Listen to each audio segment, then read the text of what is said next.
guys, welcome to the channel of World of Wrestling. Today's video on Fastlane predictions for tonight's event, and today I'm with a special guest by the name of Matthew. He's a longtime friend, has been a viewer of this channel since the initiation of this channel. Okay, guys? So, today we're going to be talking about two things. I also mentioned the Fastlane pay-per-view just now. And breaking news. And breaking news about CM Punk, which you guys will not believe, but I'm pretty sure you guys have seen before or looked up about. But if you haven't, get ready to be shocked after these predictions for tonight's event. Best of the world is the best of the liars. Well, whatever. We kind of give you a spoiler, so be prepared for what you're about to hear. You pretty much know what we're going to talk about after the whole predictions. And get ready for some uncensored bullshit. Absolutely. That's what we want to give you. Uncensored, unpredictable, good old-fashioned television shit. Well, unfortunately, this is not on television. It's on YouTube. But same difference. Anyway, we are in the fast lane, folks, and we're going to do this video here today about the predictions. And first one that we want to talk about is John Cena versus Rusev with the U.S. title. What do you think the idea is going to be with this match? Well, John Cena hasn't been in the U.S. title picture in years, but I personally think it's a low ball on him for one thing. But why do you think it's a low ball for him to be in the United States title match? He's been the face of the company for years, and now getting a U.S. title shot. The fact the match was supposed to be at WrestleMania, and they're doing a fast lane because they can't think of worth shit to do for the pay-per-view. Well, here's the thing, Matt. I actually went ahead and I mentioned this in my last video, Raw review, about John Cena with the title. You think about it, if he wins the U.S. title, he could put some prestige in that championship again and make it like it's kind of like a world title type. Yeah, that's just what the world needs. Another goddamn spinner. Well, I don't think they're going to go back to that, Matthew. Yeah, God hope not. They're all enough to have to shoot ourselves. Well, if you want to go ahead and do that, you just mentioned on worldwide television you want to commit suicide, which, folks, he ain't going to do that, so don't take this stuff so realistically. He's just messing around. Alright, anyway, I hope no one goes ahead and arrests us or puts you in jail for saying that, Matthew. Anyway, anyhow, now we roll. But, like, what do you think how the match is going to go down? What do you think is going to be the resulting end to this whole thing? Well, there's the thing about John Cena's eye. That could possibly cause an effect with the poke in the eye. Oh, so you think they might end the whole match with John Cena being called that he can't continue the match because of his eye? That's a possibility. Also, I just think that's a little bit of a ripoff of Shawn Michaels and Chris Jericho. Well, that was legit. This is just, well, who knows? We don't know. We don't know when Cena got Actually, injured. I've looked up information about it. He really did sustain that injury, but not during the Rusev storyline. It happened at a live event, and they're just using it to tie with the actual storyline that they're doing. Okay. To make Rusev look badass or something, which... Oh, the man's been undefeated for almost a whole year. I'm pretty sure he's badass enough. Yeah, I'd have to agree on that. My prediction on the match is simple. I think John Cena, like you said, I kind of agree with you. I think the best thing that they could do is have it as a no contest. The match ends because John Cena can't continue because of his eye. If they did that, that would make the match a continuation for WrestleMania, giving it more reason to go forth. I don't want to see that. What I want to see now, this may be spoiling the pay-per-view. I don't actually give a rat's ass though, but rumors are flying around that Sheamus might turn heel and attack Cena. What do you think about that? I think that would be perfect. You know, there's been talk on the internet, like, you know, from one guy I've heard on the YouTube channel, JDF from New York 206, just a shout out to you, which I'm actually a subscriber to his channel. He has mentioned something that was really a good idea. Putting John Cena and Hulk Hogan against Sheamus and Rusev, having two foreign countries against the United States wrestlers of like Hulk Hogan and John Cena. Oh, great, two generations teaming up. We've never seen that happen before.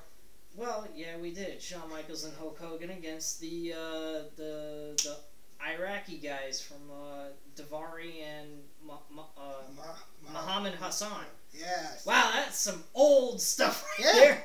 But Go it to- has been done. Yes. You can view that anytime you want on the WWE Network. Just For subscribe. only $9.99. And a shout out, Triple H. Yeah, we're helping you get some money, guys. Yeah. Anyway. God knows you're not doing it yourself. Anyway, Uh, just enough with the joking around here. Back to business for you guys.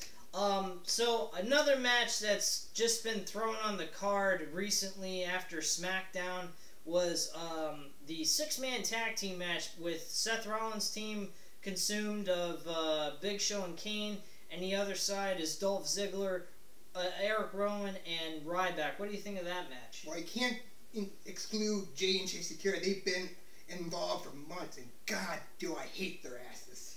Yeah, I totally agree. It definitely weakens Seth Rollins a lot The more. man is money in the bank. He had a clear shot at Night Champions. Dina screaming out of jealousy.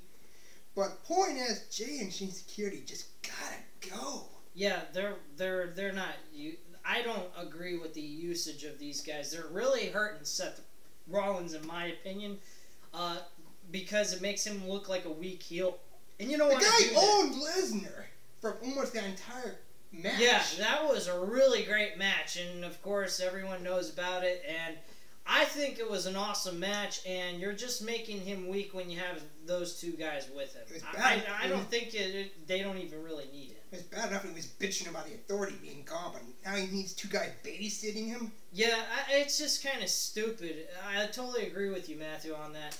And my opinion about the ending of this match, really, to be honest with you, I think that they should have Dolph Ziggler's team win, actually have a finish, and then have those two, Seth Rollins and Dolph Ziggler, face each other at WrestleMania. Since they ain't bringing up anything about Randy Orton unless he makes a special appearance tonight. Shout out.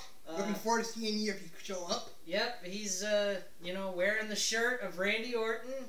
But in all honesty, this match should be pretty interesting. Granted, it has not gotten enough build-up for it. It just kind of seemed like it was thrown together. No, there has been build-up with the whole firing, coming back, and getting to each other's Yeah, faces. but if you think about it, it's not really a whole lot of big build-up. Like, I they know. didn't do enough promos together with the 6-man tag team match. And be honest with you, thank God in a sense, because Big Show and Kane, I mean, let's get real, we can't stomach listening to this fucker. Oh, These God. two guys talk. You can't forget that whole tag team turmoil. That was just a nightmare.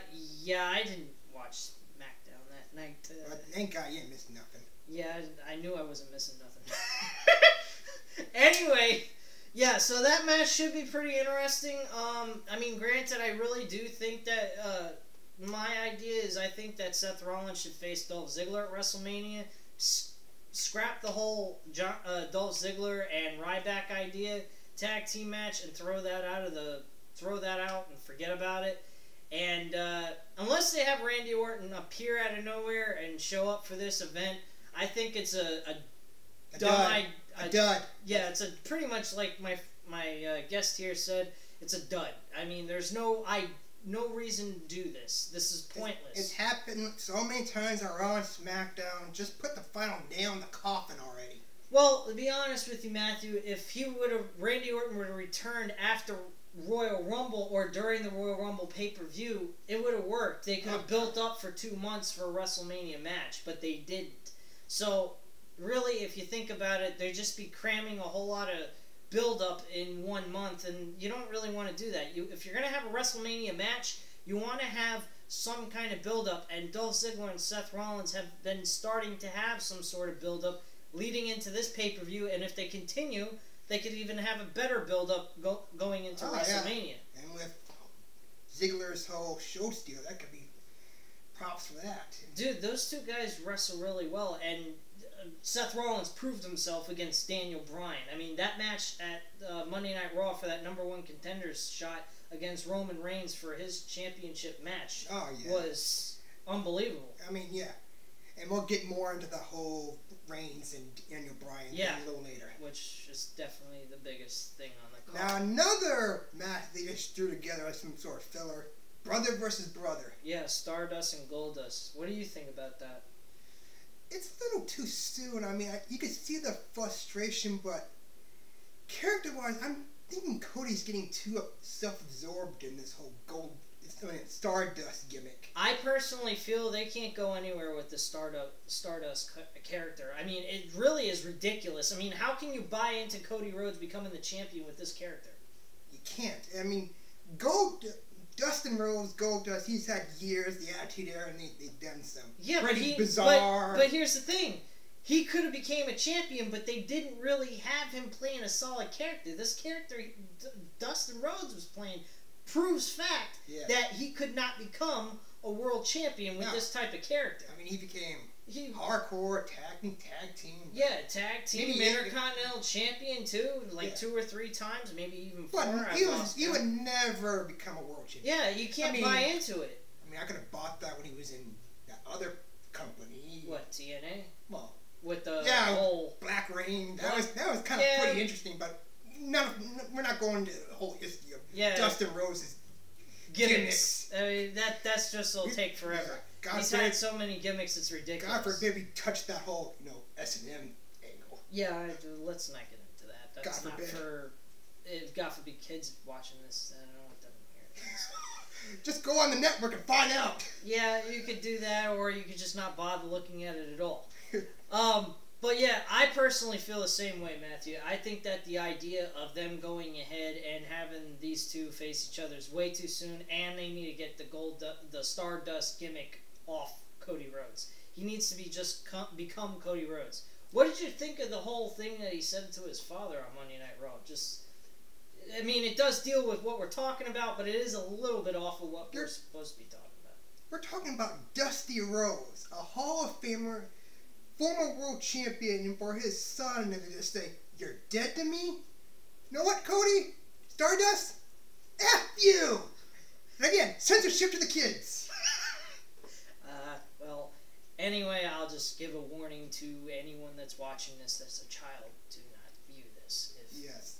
Just we here at World of Wrestling do not support middle fingers. We do support beer drinking, driving cars, doing whatever they often and stopping a mud hole into them until they're bone dry. We get it. Yeah. Anyway, so my prediction on this match, I didn't get really your prediction, but I'll go ahead and give you mine since I started talking, and I'll ask you for yours. Yeah, because I don't care about this match. It's just something they threw in. Okay, but let's be real with ourselves.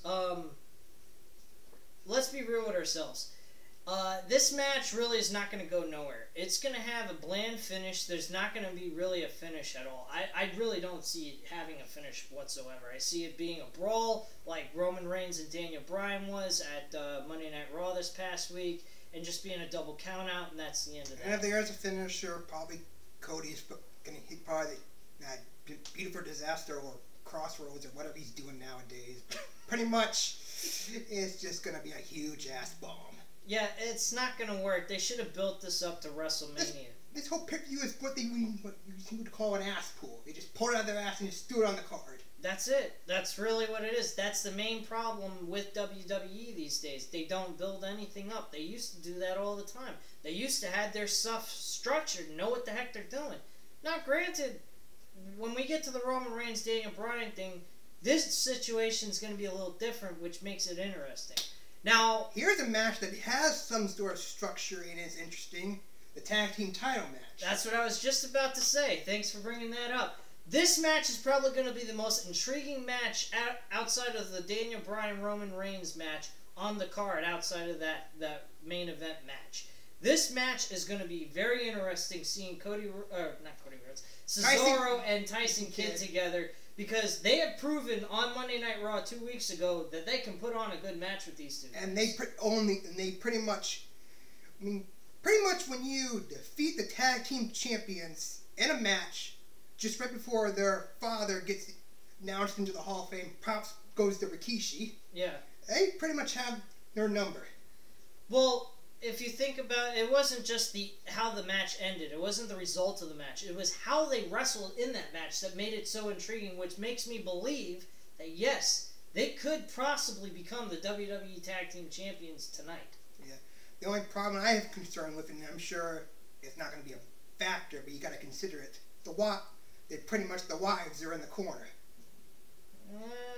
I think that won't really have so much of an effect if you think about it. I think if they do it smart, just have them in their corners and, you know, make them have a role in the match, but not where it becomes a screw job, you know? Yeah, the last thing you want to do is have the woman in the back calling the shots. I mean, I hate to be sexist, but come on. That did sound sexist. Fine, I apologize for that. Okay, but anyway, no. What he's trying to say is he's not trying to sound sexist or sound like women shouldn't be in charge at times in certain situations. But this is a match between the people that are involved. These two women are not involved in this match. They're on the side supporting their tag team. Now, I'll say this though. I was skeptic on pairing Tyson Kidd and Cesaro. Yeah, so was I. I mean, Cesaro is a great competitor. I mean, granted, he had a tag team going with Jack Swagger, and that was actually, to be honest with you, a lot better, and they should have had a tag team title run. Yeah, but he got everything going for him, but they just threw him together. They had nothing. Yeah, that was the main waste of talent. Yeah, that was basically what I'm trying to say here. Well, yeah, that's the main thing. They threw them together. Jack Swagger and Cesaro. There was some sort of build-up to tie those two together. These two, I guess if you want to look at it as how to tie them together, is that they went ahead, they had nothing to do. They were two guys that were going nowhere and going a downward spiral, and they just decided, let's form a team and become big and better. Yeah, because heaven forbid Tyson Kidd kind of blew the whole NXT title shot he was given. Well, that was part of the storyline. Yeah, but I'm saying he's better off on NXT anyway, where people actually wrestle, Vince! Yeah, that's another thing that I'm kind of pissed off about. But, you know, everyone in the world that likes wrestling feels the same way about this fucking product. So, you know what, Vince? Let Triple H do the freaking job, or go ahead and do what he does on NXT, and then the show will be great. That's what you used to do. What the hell are you doing, Vince? Wake the hell up, man. We'd like to see a real show. We want entertainment. We understand your entertainment. But it's down to the point where it's wrestling. That's what it is. And that's what we want to see. To be entertained with. Now, before we get to the whole main event, Daniel Bryan versus Roman Reigns. Yeah. We gotta talk about the vigilante Sting. Oh, this I've heard some great news. I don't know if you've looked this up on the dirt sheets, but they are both Triple H and Sting. They've been working together in Orlando, trying to plan out the best way and trying to figure out what they're going to say to each other in the ring. Yeah. What do you think of that? Well, I think it's great because we're talking about Sting, who's been pretty much in TNA for the past decade, or at least 8 years, somewhere around there. 10 years. 10 years, and almost. Sting is, Triple H said it himself. That man is the flagship of WCW. He went down with the ship like a boss. Yep. And then just disappeared and just tried his best. Went to the Indies or TNA or something and did what he loved to do, wrestle. Yeah. Yes, and built a company from the ground up into a decent competitor until it kind of popped the bubble. Yeah, well, we don't need to talk about the promotion. Yeah. Which promotional ladies and gentlemen, here is official word that I'm going to make on this video. I've only made one review on TNA's events. I will not do any more reviews on TNA. And the reason why is this. This is just one small little rant. They suck. There's nothing interesting about their show, and there's nothing fun about it anymore. And I'm just going to give out a rant That's the here, end of that. And I'm going to give a rant to this. And I've said this to you before. And even though they have great competitors like Kurt Angle, because God forbid he's Kurt effing Angle. Yeah, all right. Ever since they pulled that stunt with both Sting and AJ Styles, the show TNA. Went in the toilet. Let's see, what did I say again? Oh yeah, TNA for life. Yeah. Pretty much for life. Boom. Right there. A little NWO action for you right there. Anyway, personally, this confrontation is as big as any match on the card. I mean, this is going to be a great promo. I should I expect to be picture perfect promo between these two guys for an excellent build up to WrestleMania. I mean, this could be just as big as that Hell in a Cell match with Triple H and Undertaker. I mean, not as big as that. I mean, that match was really big. That was between two old legends from the Attitude Era. Oh god, the two guys who pretty much built the Attitude Era on their back. This is gonna be really interesting, though, folks. Okay, how about this? The final war between WWE and WCW. Two guys who built those on their backs. Again. If you think about that, that would be a great way of going with this promo, stating that. But personally, don't matter what they do or say, this is going to be epic promo. Regardless what they decide to do or how they do this, it's going to be really good. I don't see how this could not be an epic thing. What do you think about it? Again, we're seeing the same stunts that Sting used to pull in WCW, how he tormented... Yeah, they're going old school with it. Yeah, with him tormenting the NWO, mainly Hogan, but... Yeah. I was actually cracking up when he did that cut scene with Triple H doing the interview, and they had Michael Cole, yeah. I thought that was very good. That was good stuff that they did with that. And I did think they should have had... scene where supposedly Sting was standing behind him and disappeared. I think they should have just had the real Sting be there. Yeah, or at least up in the rafters. And come down from the rafters and announce I accept and then pop back up again or something. Or at least point the baseball bat. I mean, that's just iconic. Yeah, I mean, that would have been really good. But, hey, you know what? It worked. It was a decent promo, and it doesn't really relate to this. It's on a previous Raw that was done. But, yeah, I really think that this is going to be an interesting promo, and it should lead to something really great and build up towards WrestleMania. Yeah, and let's just be real here. They're not just going to talk it out and just... They might end up brawling. Oh, God, fists are going to fly. Maybe. Bats are going to go swinging, sledgehammers are going to go swing. Who knows what's going to go down? It'd be interesting if both of them knocked each other out with those weapons. Yeah, and then Sting just pops up and puts on the Scorpion Deathlock, and Triple H taps out like that character bitch that he is. Already sucks ass. Okay, that was going a little overboard, but whatever. Moving on. Moving on anyway. So all the other matches that we haven't talked about, not really a big deal, but the main one is Daniel Bryan versus Roman Reigns. This is probably going to be the most epic match of the year outside of possibly Brock Lesnar's world title match. What do you think's going to happen in this? How are they going to put this together to put these two guys in the WrestleMania main event? Well, one thing everyone's trying to question here, get the answer. Can Daniel Bryan do it again? He went through Triple H, fought against Batista and Orton last year, but can he go through Roman Reigns, who's been tearing it up even before the Rumble itself? I mean, ever since he came back from that injury. Are you crazy? Oh, I'm trying to promote Roman Reigns here. Mr. Daniel Bryan Corner here. Yes! Yes, I am! No! No! For heaven's times, no! Are you crazy, man? Roman Reigns is no way in hell at all as good as Daniel Bryan. This guy is he doesn't even deserve this. He doesn't even deserve to be in the main event with Daniel Bryan's at Fastlane. I'm sorry. This Daniel Bryan fanboy.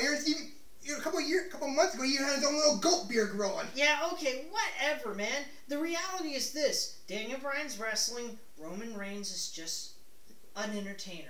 That's it. That's all he is. He's nothing more. Yeah, fine and all. He's not even sports entertainment. He's just entertainment. Period.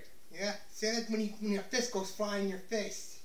That's all he does. Superman punch, Samoan drop, and spears. Anyway, getting to our predictions, since we do have friction between the two of us on this, I'm going to go ahead and ask my guest here at this time to give me his prediction on what he thinks going to be the ending result of this crap. Well, I like to see a winner, but the build-up, I just see a double countout coming out. I mean, those two guys are just going to go out and temper's going to fly. Yeah. But who knows? We might see something happening. The Authority do not want these two to win. For all we know, they could take them out and then Brock Lesnar just walks out as champion without even defending his belt, because who knows? God forbid that'd be the end of WWE's WrestleMania going right now. The man already beat the streak, but that's... Well, let's be honest here. That's the only way they can go with this, and I've actually mentioned this a few times. The only other thing I could think of to do something besides that is have a double DQ with Seth Rollins, and at this point, it looks like they could have something special here with Seth Rollins and Dolph Ziggler, so I really don't see the point of doing that at all. So I really feel that they found a spot for Seth Rollins, and Dolph Ziggler has something else to do besides teaming with Ryback. No disrespect to Ryback. I think he could eventually be something. He just needs to develop that certain characteristic, that it factor in him, to build him into a main event champion. But I really feel that Dolph Ziggler should be feuding with Seth Rollins at WrestleMania at this point. Unless Randy Orton appears for this event, then there's something maybe, but I really don't care to see Randy Orton versus Seth Rollins. I don't know how you feel about it. What do you think? Seth Rollins, Ziggler, that could be... Seth Rollins versus Randy Orton. Oh, my bad, no. There was that fallout with the Authority. They could go anywhere with that. I mean, God forbid, Seth Rollins deserves an RKO at any given time. Granted, but there hasn't... They need at least 2 months build-up for this, because they had some sort of build-up going into it, and then they canceled Randy Orton out for a movie that he recently just did. That's been finished, but they still have yet to bring him up onto the TV show to have any build-up for him for anything. So, at this point, Dolph Ziggler and Seth Rollins is the best idea. So, in my opinion, in agreement with you, despite we have a different opinion about Roman Reigns and Daniel Bryan, I think it's going to be a double count-out. We're going to see a triple threat match at WrestleMania. That's the best way to do this. And the question is... Any question, though, is can Daniel Bryan do it again? Truthfully, at this point, the way I feel, I don't know if this will offend anyone, I don't really care if he wins or he loses. As long as he's in the main event at WrestleMania with Roman Reigns and Brock Lesnar. Daniel Bryan deserves it. He never lost the title. He was injured. He had no choice but to surrender it. They tried to keep it on him as long as possible to hopefully, if he got healed up, he could go ahead and defend the title until he lost to Brock Lesnar, which was the original plan for SummerSlam. But because of that, John Cena was the guy they chose to next in line besides Daniel Bryan. Mm-hmm. So, we didn't get that one-on-one match with Brock Lesnar and Daniel Bryan. Vince McMahon wants it his way. I want Roman Reigns in the main event. So, compromise. Yeah. Give us Daniel Bryan, you get Roman Reigns, and boom. Yeah, you got your main event. Is all about the legacies. Yeah, well, whatever. Yeah, exactly. But okay, continue. Sorry. But personally, I think that's the best way to go. The fans get what they want. Vince gets what he wants, and then at the end of the day, who knows what's going to happen in the main event of WrestleMania at that point? And that leaves it intriguing. I wouldn't even come up with any strategy or idea. Just come up with some sort of build-up towards WrestleMania, but no idea how they're going to end the match. Okay, and to sum it all up for Fastlane, this pay-per-view until like a couple hours before the show is, as far as fan-wise, it's a question mark. Very first pay-per-view, they took down the chamber because they couldn't put that thing in the arena. Mm-hmm. So there's supposedly. Yeah, supposedly. I mean, God forbid. It's a joke to me, but that's what Stephanie McMahon says. But who knows what that lady actually is telling the truth or not. So, new pay-per-view, no idea what direction they're going to. Just watch for $9.99 on the WWE Network, and just enjoy the show. That's all we gotta say. And yes, WWE's not paying us to advertise their shit. We're just trying to help them out. But hey, you know what? We're subscribers, so life's grand, and they're getting money off of our ass. Yes. Anyway, that doesn't mean you have to, but God forbid. But anyway... Now, we go back to breaking news. Now, I got a poll for the audience and for you. Is CM Punk an effing liar? Yes or no? Well, bottom line is, we would show you proof that this is actually a bunch of bullcrap about CM Punk, but we'd have to show you off of the videos that we've seen on the WWE Network, and we don't want to give ourselves a chance of getting sued for that or breaking any laws here. For image infringement. But we went ahead and we viewed Night of Champions and viewed Battleground and all kinds of different events that CM Punk was in, that he described where the pain was, where the lump was, and we saw nothing. We slowed it down. We speeded it up. We freaking freeze framed it as best we could to see it, and there was nothing there. Now here's some proof for you. Okay, go watch WWE Survivor Series 2014 with Kane in that elimination tag team match, and you'll see a big lump, big ass lump right on his back. You won't have to look hard to find it, and it'll appear in your face. And folks, that is what a real lump like that comes from. Rolling around on that mat, and you get irritation on the skin, and it builds a deposit, which I'm pretty sure people already know that. Just kind of reiterating the facts about how that is all formed and created. Now, if you have something like that, wouldn't you definitely see it? I mean, where did he describe it was when you heard the podcast? That he was I heard that it was on his left side, like right around here where I'm... Right here, folks, so you can see... It's where the Pepsi tattoo is on his left arm, and it's right pretty much on his left back. If you can see it, good. If you can't, try your best to view. Otherwise, for two guys who saw it, we saw nothing. So, bottom line is, CM Punk, you can kiss my ass. You used to be the best in the world to me. I used to look at you as better than Daniel Bryan even. Yes. Guess what? Now, you can suck it.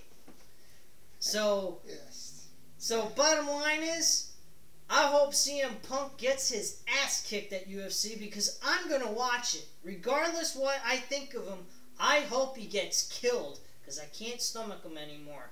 He's a whining little bitch. He just made up lies and bullshit about how he felt. And he didn't like where he was being used, so he made up lies and said, oh, I'm hot. Oh, this. Oh, that. You need to go You're that far, full of crap, man. You're full of it. Maybe you have injuries on your bones and your back and everything. I can understand that, and I feel sorry for you. But guess what? You lied about an injury that doesn't even exist on you, which anyone could spot by just looking at your back. And there's nothing there. So who's bullshitting? You or Vince? I think it's you. Because there's video evidence that there is nothing on your back. When I could see Kane had a ball on his back and he wrestled a match. Now, I'll leave the floor over to Matthew here. And all viewpoints are restricted to this guy's channel. Pretty much what he says goes. Well, it's not really what I say goes. It's, you look at the evidence, people. You look at the WWE Network, you will see there's a lump on Kane's back. When you look at all the matches that CM Punk was in, there's not one spot where you see a ball on his back. You can even go way back to January of 2014. The very first Raw or SmackDown episode, you will see nothing. And he complained that he was starting to have development of those problems like in the fall of 2013.